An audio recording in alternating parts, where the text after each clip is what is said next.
Hindenburg की नई report आने के बाद सियासी गलियारे में हलचल तेज हो गई है। भाजपा नेता और पूर्व केंद्रीय मंत्री राजीव चंद्रशेखर ने हिंडनबर्ग की रिपोर्ट को लेकर विपक्षी दल कांग्रेस पर निशाना साधा है। पूर्व केंद्रीय मंत्री ने एक्स पर एक पोस्ट की जिसमें उन्होंने लिखा, एक बात स्पष्ट है कि हिंडनबर्ग द्वारा सेबी पर किए गए हमले में कांग्रेस गलत उद्देश्यों और लक्ष्यों के साथ एक साझेदार है। इसका लक्ष्य दुनिया की सबसे मजबूत वित्तीय प्रणालियों में से एक को अस्थिर करना, बदनाम करना और दुनिया की सबसे तेजी से बढ़ती अर्थव्यवस्था यानी भारत में अराजकता पैदा करना है। इसमें कोई संदेह नहीं है। आगे उन्होंने कहा, मैंने पूरी रिपोर्ट पढ़ी है, इसमें कोई ठोस सबूत नहीं है। ये कांग्रेस की शैली में रचा हुआ झूठ है जिसे कुछ तथ्यों के साथ जोड़ दिया गया है और जिसका मकसद नियामक को बदनाम करना और निवेशकों के लिए बाजार में अराजकता और नुकसान पैदा करना है, जिससे निवेशकों को नुकसान हो, वे बाजार में जारी तेजी को रोकना चाहते हैं। आगे उन्होंने कहा कि पिछले 10 सालों में पीएम मोदी ने भारत के वित्तीय क्षेत्र का पुनर्निर्माण किया है। भारत दुनिया की सबसे तेजी से बढ़ती अर्थव्यवस्था बना हुआ है। यहाँ तक कि जब अमेरिका में बैंक विफल हो रहे हैं और बाजार ढह रहे हैं, तब भी भारतीय बैंक और बाजार बढ़ते जा रहे हैं। मैं कहना चाहता हूँ कि कांग्रेस की मदद से वैश्विक ताकतें भारत के उत्थान को धीमा करने या रोकना चाहती हैं। हम उन्हें ऐसा नहीं करने देंगे। हिंडनबर्ग की रिपोर्ट पर बीजेपी का क्या कहना है, आपको ये भी सुनवाते हैं। 7 समुंदर पार से एक सुर उठाया जाता है और सारा विपक्ष उसमें ताल मिलाने लगता है, और उससे भी अधिक गंभीर बात यह है कि वो संसद सत्र के साथ उसका संबंध जोड़ देते हैं। मैं पूछना चाहता हूं विपक्ष से कि इसका अर्थ यह हुआ कि को ये पता था कि संसद सत्र के दौरान ही वो रिपोर्ट आनी थी, और यह मैं इसलिए देश के प्रबुद्ध लोगों से कहना चाहता हूं, विगत कई वर्षों से जब जब भारत में संसद का सत्र चलता है तब तब विदेश में कोई ना कोई रिपोर्ट छपती है। याद करिए, बीबीसी की डॉक्यूमेंट्री संसद सत्र शुरू होने से ठीक पहले आई थी। जनवरी में हिंडनबर्ग की रिपोर्ट बजट सत्र शुरू होने से ठीक पहले आई थी।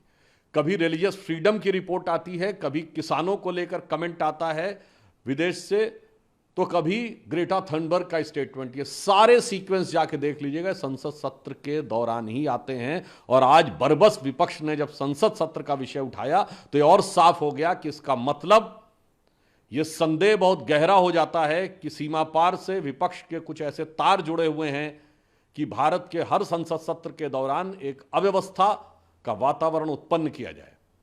और यह बात हम गंभीरता से कह रहे हैं कि विपक्षी दल भारत में अस्थिरता और अराजकता उत्पन्न करना चाहते हैं। आपको बता दें कि हिंडनबर्ग की रिपोर्ट के बाद कांग्रेस अध्यक्ष मल्लिकार्जुन खड़गे ने कहा कि अडानी से सेबी के मुखिया के वित्तीय रिश्ते उजागर हुए हैं। जब तक इस महाघोटाले में जेपीसी जांच नहीं होगी तब तक सरकार अपने एवन मित्र की मदद करती रहेगी और देश की संवैधानिक संस्थाएं तार-तार होती रहेंगी। एक स्वतः सवाल उठता है कि क्या अडानी महाघोटाले की जांच इसलिए नहीं हो रही थी क्योंकि जिसको जांच करनी थी इस रिपोर्ट के अनुसार, इस रिपोर्ट के मुताबिक वो कहीं ना कहीं उसमें संलग्न थी।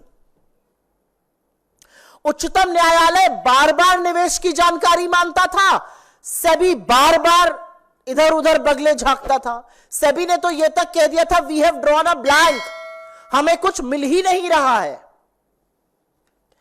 ये मिनिमम लेवल पर, at the absolute minimum level, ये पारदर्शिता के तार तार करता है। And at the absolute maximum level ये संभवतः सबसे बड़ी क्रिमिनल कंस्पिरेसी है। एक महाघोटाले की जांच करने वाले संलग्न, और खैर उनकी नियुक्ति करने वालों की अभी हम बात करते हैं। एक बात और साफ है कि इस पूरे खुलासे ने सेबी चीफ, इस देश की सरकार और इस देश के प्रधानमंत्री नरेंद्र मोदी की इंटेग्रिटी को तार तार करके रख दिया है। उनकी कोई इंटेग्रिटी नहीं बची है। उनकी साख, उनकी प्रतिष्ठा, उनकी कर्तव्यनिष्ठा पर जबरदस्त सवाल है।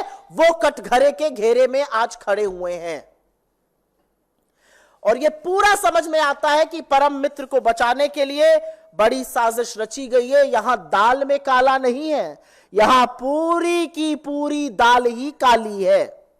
और इससे पहले की बीजेपी, और वो कर रही है, नाम अडानी का आ रहा है, नाम सेबी का आ रहा है, नाम माधवी बुच का आ रहा है, नाम ब्लैकस्टोन का आ रहा है। बीजेपी को क्या तकलीफ है? वो काहे दंगल में अखाड़े में उतरकर बचाव पे आ गए? ये कौन सा तिनका है? क्योंकि दाढ़ी में तिनका तो है। हालांकि हिंडनबर्ग रिपोर्ट आने के बाद अगले दिन अडानी ग्रुप ने आरोपों को दुर्भावनापूर्ण और शरारती करार दिया और कहा कि ग्रुप की रिपोर्ट में नामित व्यक्तियों के साथ कोई व्यावसायिक संबंध नहीं है। इधर रिपोर्ट में लगे आरोपों पर सेबी चीफ माधवी पुरी ने खारिज करते हुए कहा कि छवि खराब करने की कोशिश है। इन सब के बीच विपक्ष के हाथ एक मुद्दा मिल गया है, लेकिन सवाल ये है कि इसी हिंडनबर्ग ने इससे पहले भी अडानी ग्रुप पर आरोप लगाए थे। उसका क्या हुआ, ये सब जानते हैं। Bureau report, Bharat express.